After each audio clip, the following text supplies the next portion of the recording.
All right, so good morning. And I'm looking at the screen there that says Unlocking the Brilliance of Afrocentricity. Before I begin, I just want to echo what Dr. Marlene stated earlier in terms of the land that we're on, recognition to the Mi'kmaq people as well as our African Nova Scotian ancestors. And I hail from the community of Cherrybrook Lake Loon.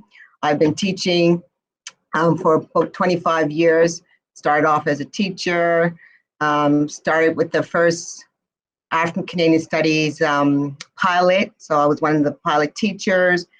And then from there, went from junior high to high school and vice principal to now principal at Auburn Drive High School. And so I believe, in terms of who I am, a distinct African people, African Nova Scotian woman, and love working in this community here. So that's who I am briefly. And basically I'm right here in Auburn Drive High School, which is my community. So I'm going to start with, my title is Unlocking the Brilliance of Afrocentricity and Creating a Path and Community for African Nova Scotia Learners. And I want to start with rooting our self-knowledge. And so what we began is that anytime we start with the Africentric cohort, our premise is based on the Ka symbol here from the Dinka, from the Ghana, that teaches us that we must go back to our roots in order to move forward. And so here you see the Sankofa bird.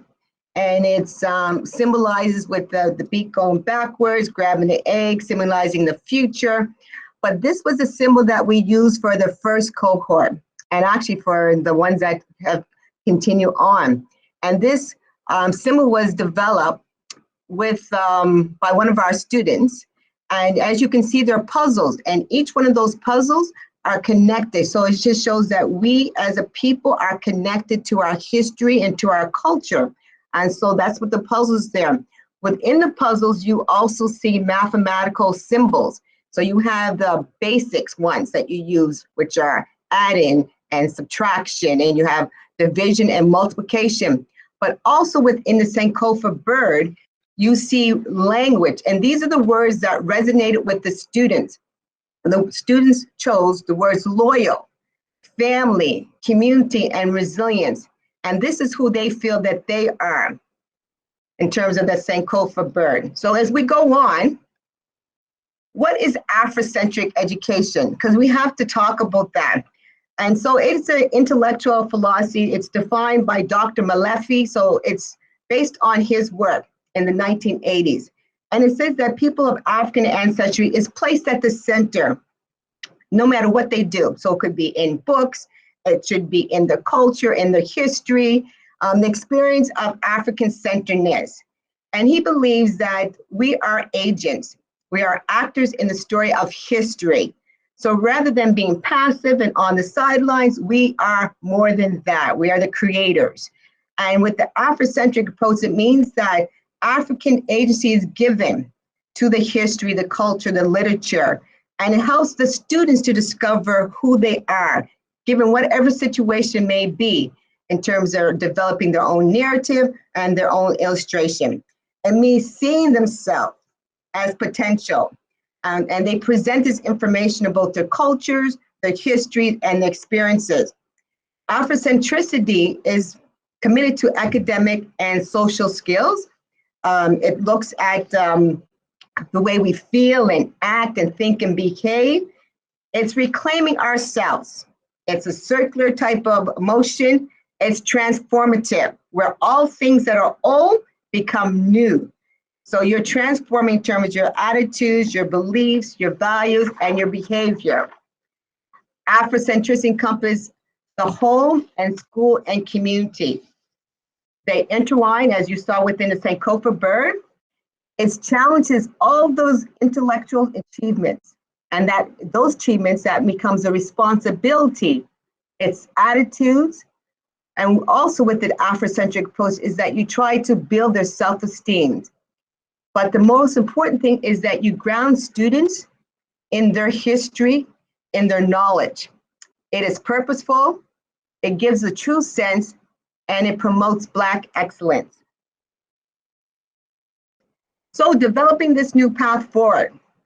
So what we want to do is we were working with students in developing always their character. So Afrocentricity is trying to motivate us to center our children in our history and the culture. And I will say it over and over and over because we know that our children have gifts and talents.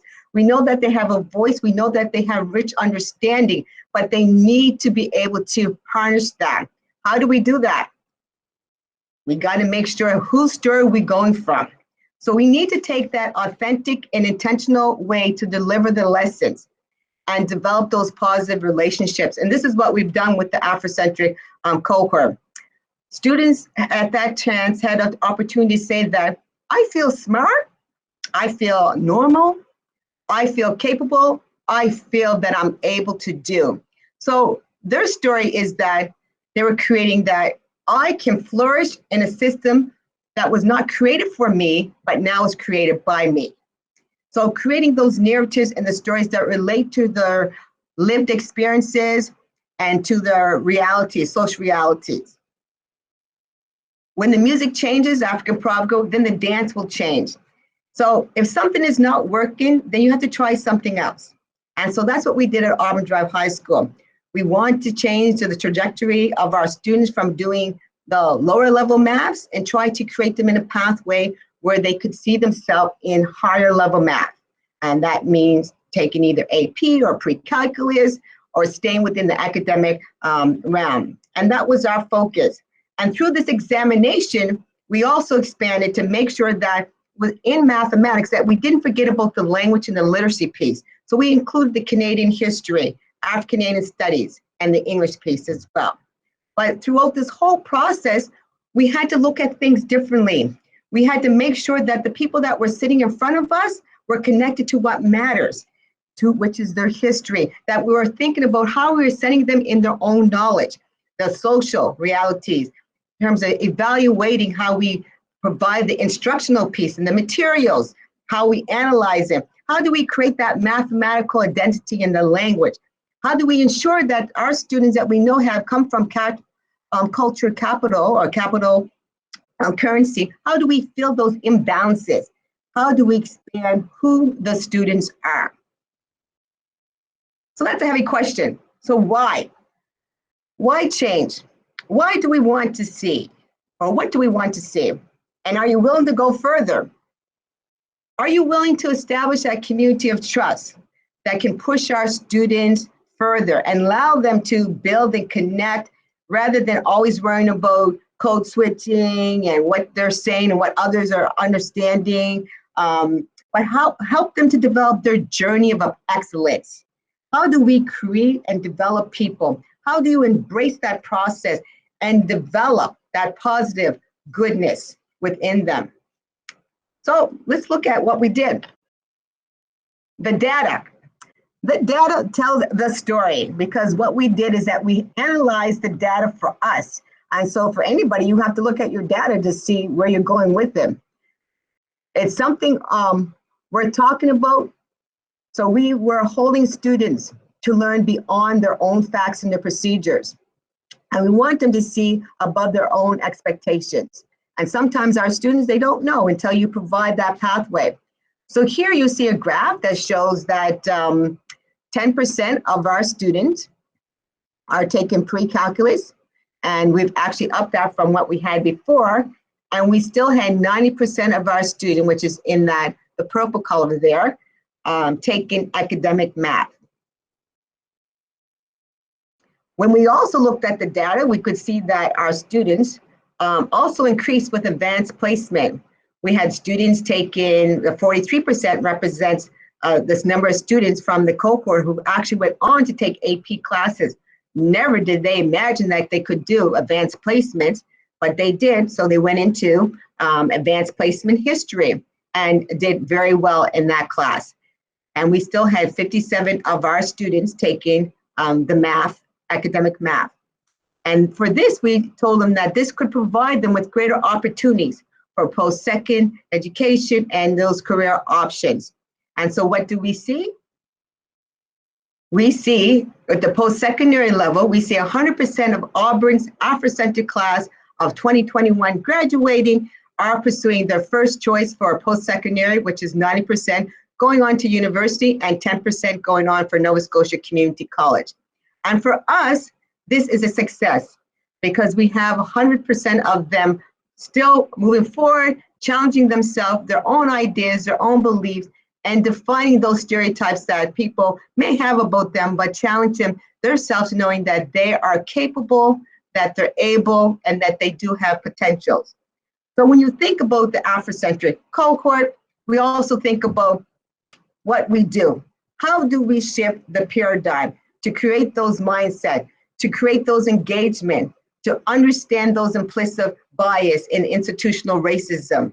How do we develop those safe spaces? How do we make sure students feel that they belong and that they can make mistakes? Those relationships that students develop so they can feel comfortable in the skin that they're in, but also in the place that they're in, which is the classroom, which is the school that they're in. How do we deal with those inequities? How do we address equity and injustice and having the chance for others to see themselves? But acknowledging teachers that we do have biases, but we have to become transformative as leaders. So making sure that whatever you do, that you stick to what's going to be best for the students. Always center them in their knowledge. So the process takes 100% has to be. So it's not half, it has to be 100% of what you're going to commit, which will lead to different results. So that's the approach we took. The process is 100%. We are trying to make sure that we elevate every child that becomes part of the cohort, that we're providing with the support, and that they can see that the commitment is there from them and from the teachers. And from there, they see that it may not be easy, but requires a lot of work. But they have the possibility, once you center them in their own social and culture references in regards to teaching. But you have to recognize their cultural knowledge that informs their instructional practices. So you shape what you do in terms of framing the topic. And it's always constant reflection as teachers, thinking about 100% plus the commitment equals different results. And from there, leads to our expectations, is that you want them to always be able to see themselves in terms of going higher, in terms of who they are within the education, affirming themselves, and understanding that as a community, when you're creating this cohort, is that you're always lifting as you go. So there's teamwork, there's engagement. You learn about who you are, and there's always sharing. And students see themselves as mathematicians and doers and the agents and the learners. And from the cohort, you can see that there's a sense of empowerment. And it takes the village, it takes everyone. So you see that within here, when you look at our Sankofa, always going back to our puzzle here, you see that the parents and the community, that family support, the bonds that they created, the conversations that were happening, the critical thinking that was taking place, the analysis that was happening, empowering the African Nova Scotia learners to overcome all those historical legacies of enslavement and anti-Black racism. It doesn't stop, but it's always constantly, but you're empowering them to produce that knowledge, and rather than always consuming it. And you're promoting students so that they can see their self-esteem, their self-confidence, their selves as self-advocacy. And we're uplifting, we're encouraging them so that they can speak up, hopefully that they feel confident more so, and that they're reclaiming that safe space in terms of empowerment. And as part of this, we want to thank the African Services Branch and the HRCE for their support. And because of these supports, we were able to set the scene or the stage for our students. And for the last 3 years, even during COVID year, we continue to have our Summer Institutes, where we brought students together and we connected with the work so that we gave them a snippet of what they're going to do and what do we expect. We had the Summer Institute, the Math Connection, where we examined personal locations and experience, and they loved all of that because they want to be able to come and meet each other.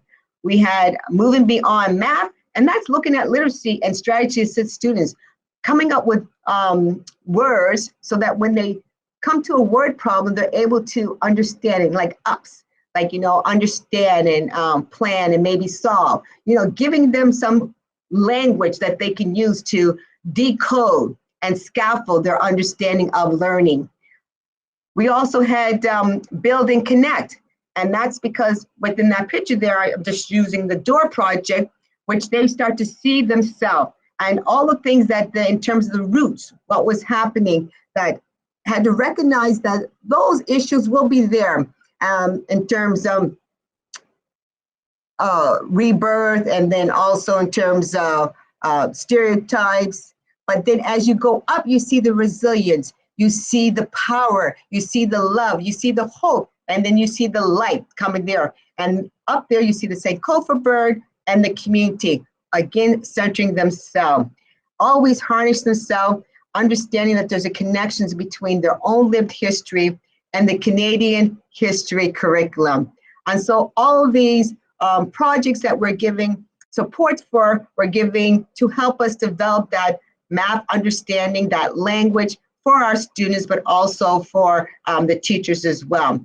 Always harnessing their creativity and their self-confidence and immersing them, their experiences in terms of how they reshape their understanding in terms of their own self-knowledge. And from those supports, you'll see that the investment, it's the time that is giving the individual, it's the support. We want the students to be successful. We want the mentorship, the volunteers, the tutors, and the educators. And no matter where they come from, we still want them to see themselves. It's the full team who's invested in the process, and the bonding, in developing the classroom instruction. It's the representation is real. Seeing is believing. And so we want them to be able to see themselves and to understand themselves. And so here you see them investing, understanding, and asking questions about their African Nova Scotia history and their Black communities, and understanding how you can do slope from understanding of the communities and where they are in terms of their distance.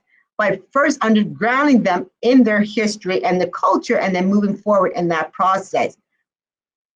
And able to do this by guiding them, providing them with the information, and allowing themselves to see themselves in their culture. So leading them with the understanding, but always making sure that they have to invest the time. And then it also requires constant reflection and review. And because of this investment, it leads to the brilliance. And we know that our children of African ancestry are brilliant. We just want them to be able to show that brilliance. But they need that opportunity. They need that engagement, and they want to work. And here you see pictures of them working in the community when we're able to go out. But even within the classroom, we still do it with our masks on. And here they are critically analyzing, working together. So this here is just showing that the children, you see joy, you see happiness, and coming up with solutions and working together. The community, the Africentric classroom, it becomes a community. The community, their classroom becomes their safe space for them. And the reason why, because they see individual helping them. Here you see them working with younger children as part of it, giving back. That service and that responsibility, that mentorship, the development of the character of who they are as individual, which is strong so that they can go on to be those advocates. Taking part in the Black Brilliance Conference, where they continue to do that now in terms of having dialogue and sharing of their culture, of Nova Scotia culture, as well as understanding what's happening within Toronto. We're not traveling, but we're doing it in terms of our Google Meets and some of our other social media ways that we have. And so developing always the character. And then, like Dr. Marlene said about how people know and come to know things. like that social responsibility, that communal way of learning and giving back. And experience, always hands-on experience, always lifting, sharing information, having other children meet so that they can become and expand their information. And they're trusting in the process. So how well do you know the continent of Africa? How well do you know how many Black communities exist within Nova Scotia? And how do you know what in terms of what happened with why some people live where they live in terms of migration? And here you see the teamwork, the process. Some people can work independently, some work together, but no matter what they do, they always have the opportunity to make sure that they understand that it's part of them. So solving together, that collective work, learning how to work as a team, engaging and motivating each other, and knowing that we're all in this work together. It's a collective understanding. And this is how they are disrupting the way the classes are taking place, how they're being delivered, how they're creating their own shared language and understanding, and they're looking for strategies in how they work and learn. And also the teachers are learning as well from doing. And throughout all of this, what do we have? Our children. They are becoming part of the narrative. They're constructing beyond that average. They are preparing themselves to be the innovators, those critical thinkers, those problem solvers, the researchers. And the language where they say before that they cannot do, it becomes, I can do, I'm capable, I have potential, I am smart, I am able. They have a deeper understanding of their culture assets and a deeper understanding of who they are as African Nova Scotians, and understanding that they do have a rich and unique culture. They have a better understanding, and they're able to give that knowledge to others. So as they lift themselves up, they're actually able to lift others up who are coming the previous years or after them. They're able to understand that that prior knowledge is important to being predictors and estimating and using all that mathematical knowledge to look at questions.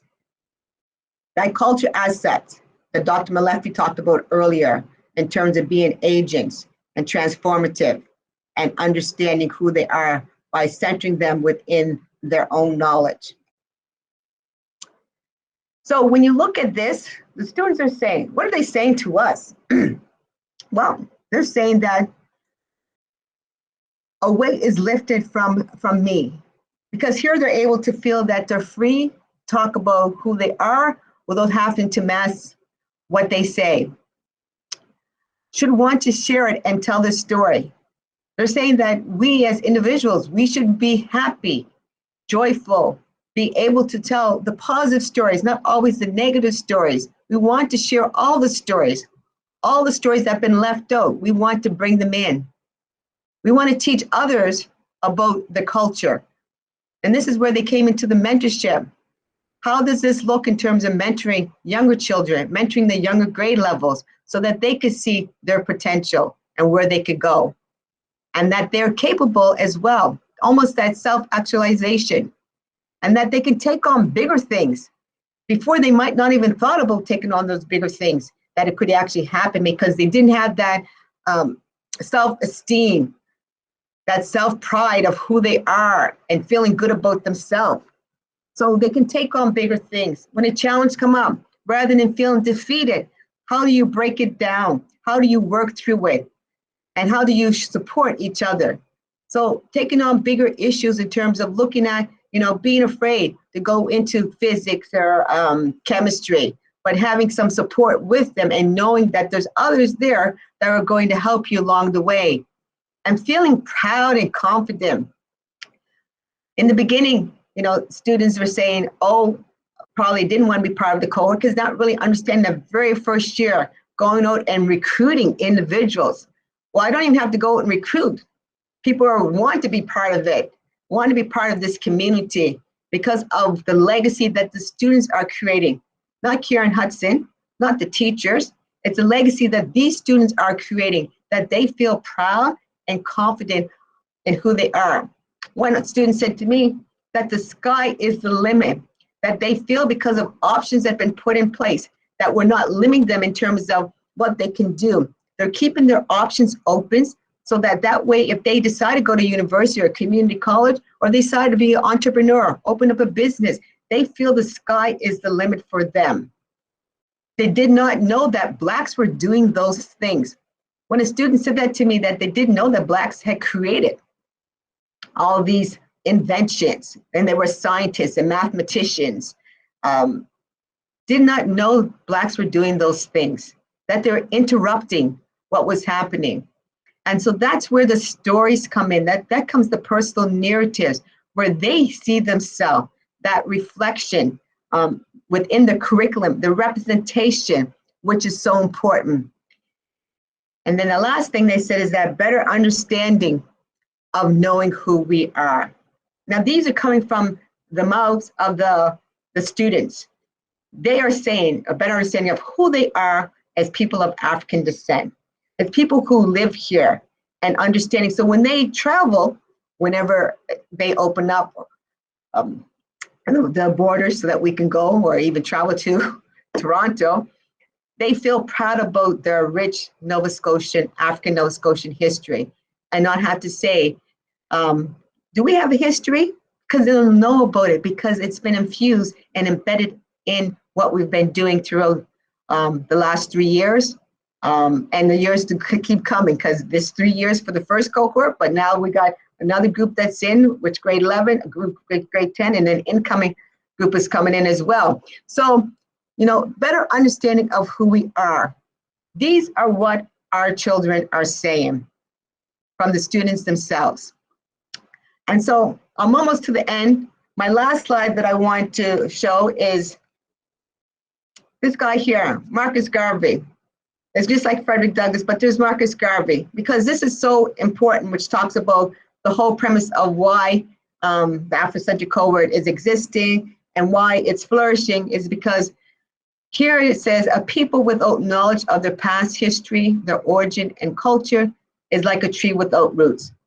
And Marcus Garvey said that, and it's so critical in terms of how Dr. Molefi Santi was talking about Afrocentricity and making sure that we center our children in their learning. And here Marcus Garvey is saying that a people without the knowledge of their past history, that Sankofa bird, is critical to the understanding of their history in terms of how they got to where they are today, understanding the origin of who they are, understanding their culture, of the African Nova Scotia culture, from everything from food to dance to history to inventors to scientists to the basket weavers to Harriet Tubman, in terms of people who, if they knew how much they knew, how further we'd be, is like a tree without roots.